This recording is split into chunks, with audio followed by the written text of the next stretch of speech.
Expectations for the year are weird, maybe compared to what most people think of goals as a number, 10th place, 3rd place, 1st place, whatever.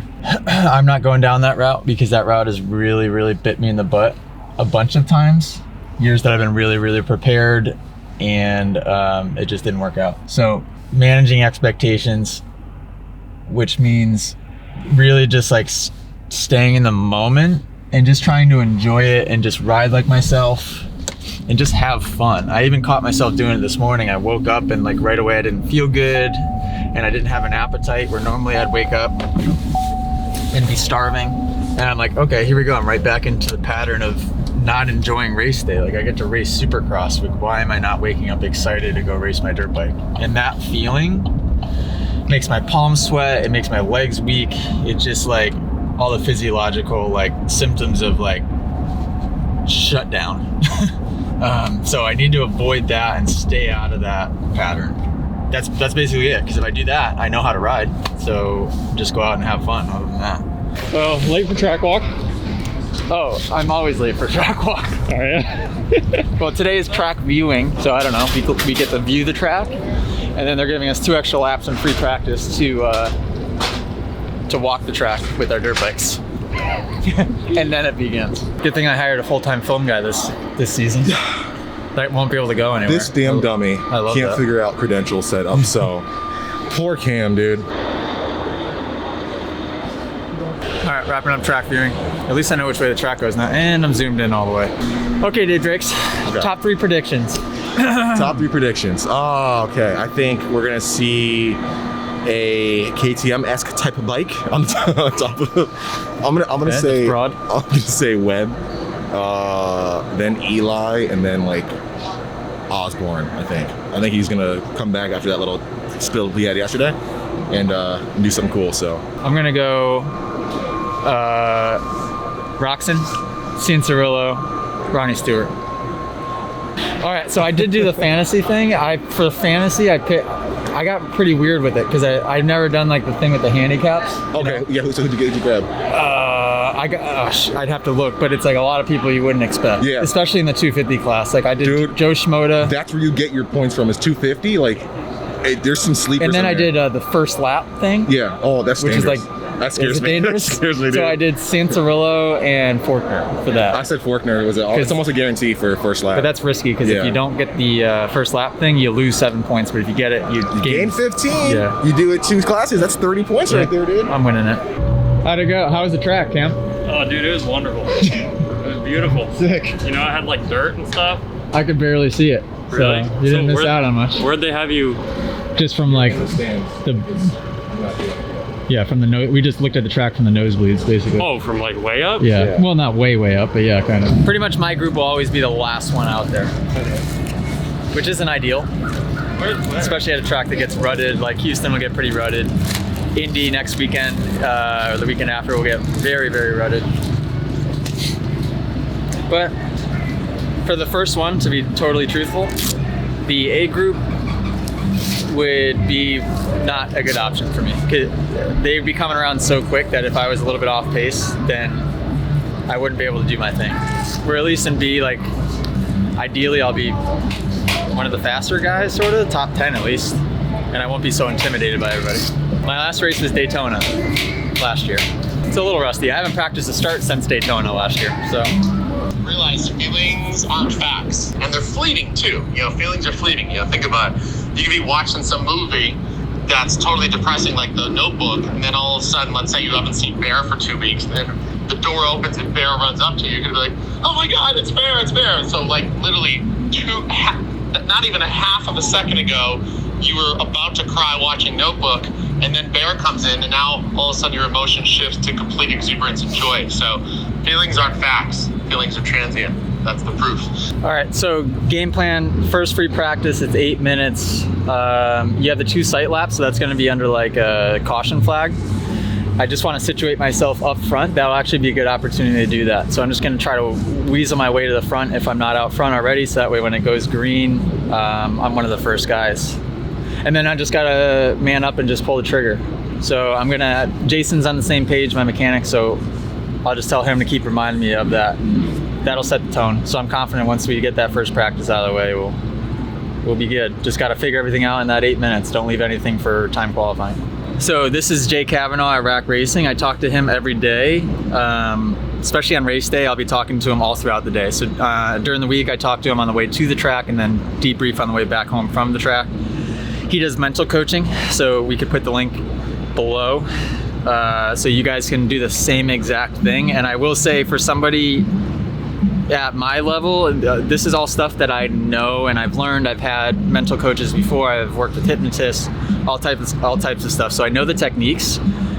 The biggest thing is like remembering to do it in the moment. It's so easy, and Cam, you'll get a sense of this. Like on race day, things are just like Starbucks is closed, so then we're rushing here, and then we get here 2 minutes before track walk, and then we can't figure out how to get into track walk. And it's like you have a game plan, and then race day gets here, and you could so easily throw it out the window. So just making sure I put these couple minutes aside to talk to him to just kind of like bring me back into the moment and stay focused is very, very important. So I urge you guys to do the same. You can put that link below. Get in contact with Jay, make that happen.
You know that feeling when you go for a run outside in freezing cold weather and you get that feeling in your chest?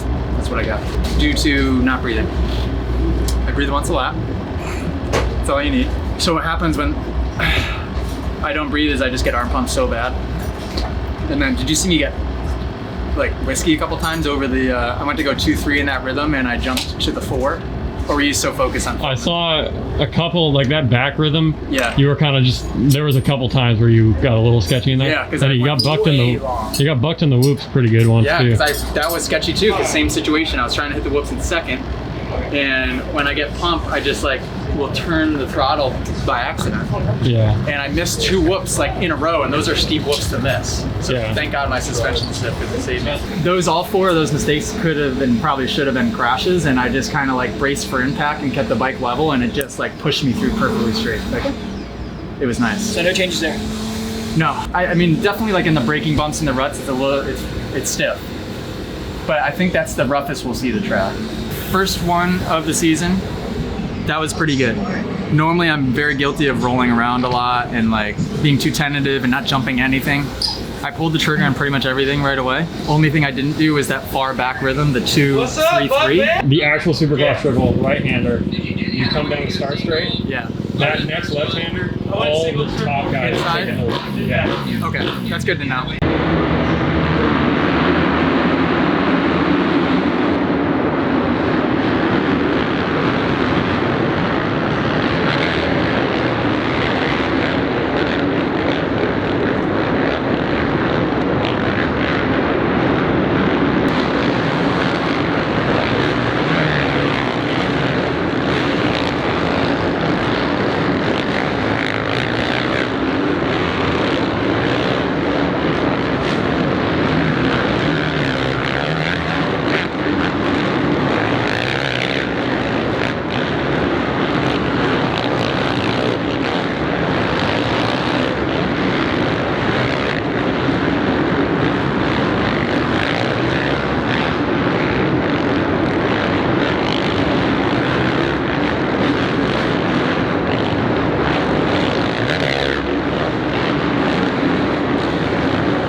do you think? P9, right? How'd I look? So your last lap was great. Okay, see, the last lap was the fastest, and it was the most smooth and easiest lap. It looked the most controlled for sure. The other ones were a little wacky. Yeah, I mean, no, you just like had like your whoops were so in the other laps. And then the long rhythm in the other laps sucked. Dude, it's the double, triple, double. Like that's okay. So the last lap, I rode a high line in the berm before that rhythm and doubled in easy. Okay. Got the triple easy, and I'm like, all right, I'm gonna do the second triple, and got cross-rutted. So now, I think I got 9th in that one. Yeah, 9th. So that puts me safely into the night show, unless everyone gets miraculously faster in the second one. So that'll take a lot of pressure off. So now I just gotta do that stupid triple.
I felt pretty good in the whoops overall though. Like the bike is straight as an arrow. This is probably the best setup I've had on a bike ever. My corner speed in some of the corners feels really good. Like after the Supercross triple, I was slingshotting it outside pretty good. I was gonna say that whole section and even down the straight, I feel like you're on it forever compared to other people. Which is rare. Usually I'm slow down the straightaways, as silly as it sounds. And then I was railing the left-hander before the whoops pretty good on the outside. I mean, each time I've gone out, I've shimmied down the board a little bit. So, and I always tell my students this. So what happens is the progression is going to be quick at the beginning because the gaps in between riders is a little bit further, like it's easier to make up that time. Once I get to top 23, top 24, then it's fighting for hundredths. Like right now, you know, I could pull another second and a half out of my butt in the night show.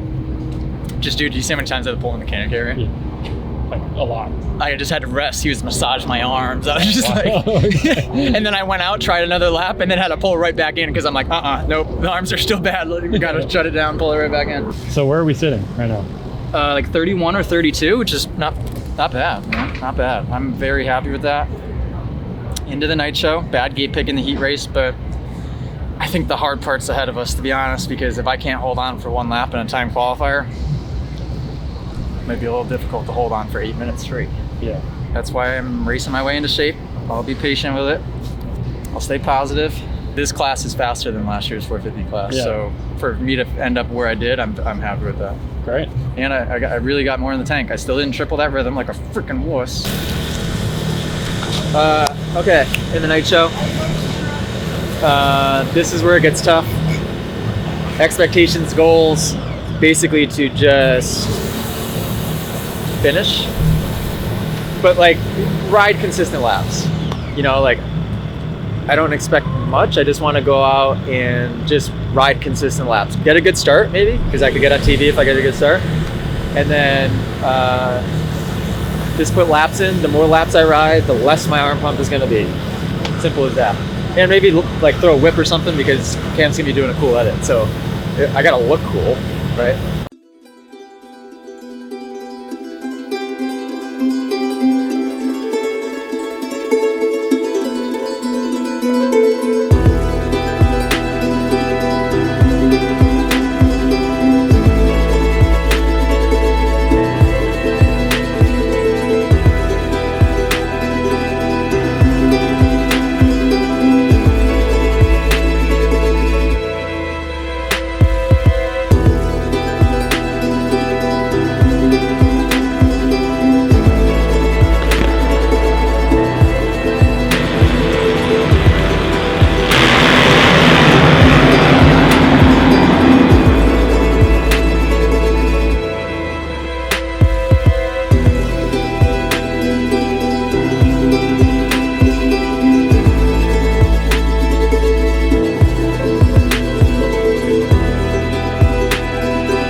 You have the best YouTube shit ever. Thank you, man. I love it. I had to say something walking by. Thank you. Appreciate it. Have a good night. These aren't gonna come off too interviewy style, you think? Are they?